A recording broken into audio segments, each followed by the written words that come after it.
saudari GA mengakui, ya, dikuatkan lagi dengan ahli forensik yang ada, ahli IT yang ada, dan juga saudari GA mengakui, dan juga saudara MYD mengakui bahwa memang itu yang ada di video tersebut yang beredar di media sosial, itu adalah dirinya sendiri. Jadi sebenarnya gini, ketika dia membuat, ya mestinya dia punya sense of kehati-hatian gitu sebenarnya, ya karena ini sesuatu yang bisa juga beredar di ranah publik gitu.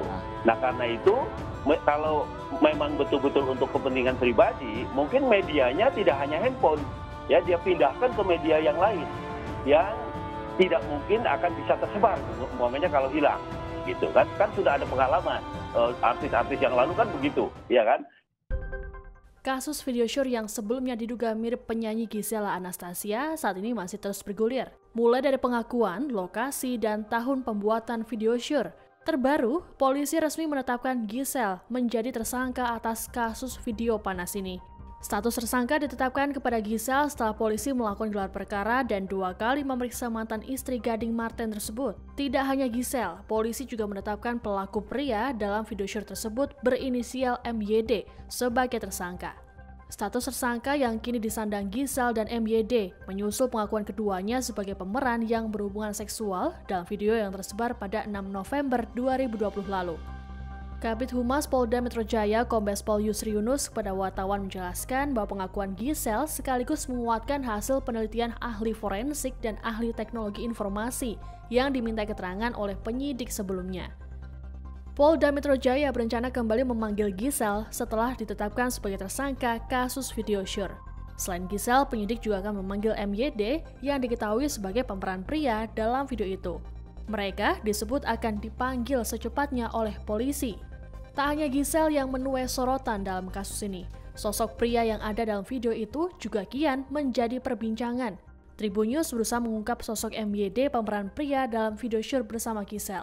Namun, Kabid Humas Polda Metro Jaya Kombes Pol Yusri Yunus tidak berkenan menjawab pertanyaan tribunnews.com mengenai nama lengkap MYD. Terpisah, seorang perwira menengah sumber informasi terpercaya di Polda Metro Jaya membenarkan bahwa MYD adalah Michael Yukinobu de Freitas. Namun, oleh karena alasan kode etik penyidik dan aturan perundang-undangan, polisi menyebut inisial bukan nama lengkap tersangka. Sosok Michael Yukinobu de Freitas sendiri merupakan pria berdarah Maluku.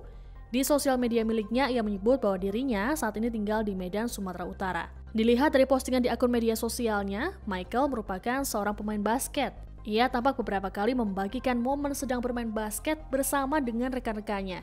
Tidak hanya itu, Michael juga merupakan seorang anak band. Hal tersebut terungkap lewat unggahan di media sosial miliknya yang kerap membagikan momen sedang bermusik bersama teman-temannya. Bahkan informasi yang beredar, Michael disebut pernah bekerja di sebuah stasiun televisi tempat Giselle syuting menjadi sinden atau penyanyi. Hal tersebut diperkuat dengan sejumlah foto yang menampilkan Michael menggunakan seragam salah satu stasiun TV swasta. Dalam unggahan fotonya, Michael bekerja di stasiun TV swasta pada 2016 lalu. Setelah ditetapkan sebagai tersangka, terungkap fakta bahwa Giselle merekam video syur tersebut pada 2017 lalu di sebuah hotel di kota Medan, Sumatera Utara. Padahal seperti diketahui pada 2017, Giselle masih berstatus sebagai istri sah Gading Marten. Gading Marten dan Gisela Anastasia resmi bercerai pada 23 Januari 2019 lalu. Hak asuh anak sendiri jatuh ke tangan Gisela Anastasia. Dalam penyelidikan yang dilakukan kepolisian, diketahui alasan Giselle merekam hubungan intimnya dengan pria berinisial MYD tersebut.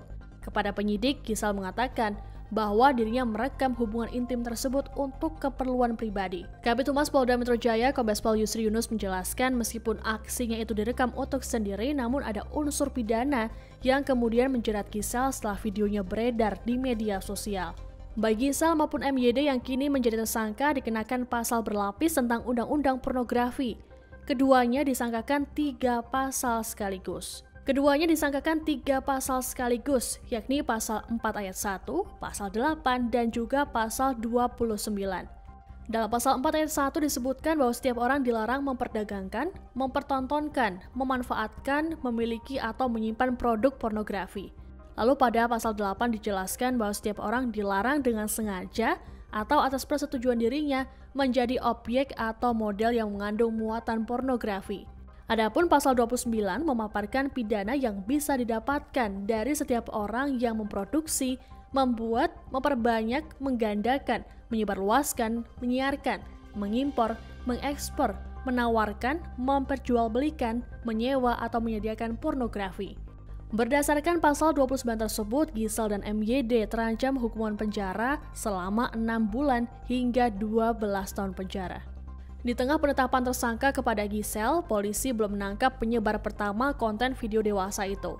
Sejauh ini pihak kepolisian pun telah menetapkan 2 tersangka sebagai penyebar masif video syur. Mereka adalah PP dan MM yang merupakan penyebar video secara masif di media sosial. Keduanya mengaku mendapat video panas dari sebuah akun di media sosial. Video syur berdurasi 19 detik sempat viral di dunia maya.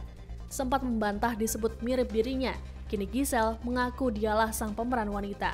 Status tersangka pun disandang Gisel dan MYD yang merupakan pemeran pria. Terungkap pula motif mereka dokumentasi pribadi jadi alasannya. Kini keduanya terjerat pasal berlapis hingga terancam 12 tahun penjara. Terima kasih sudah nonton. Jangan lupa like, subscribe, dan share ya.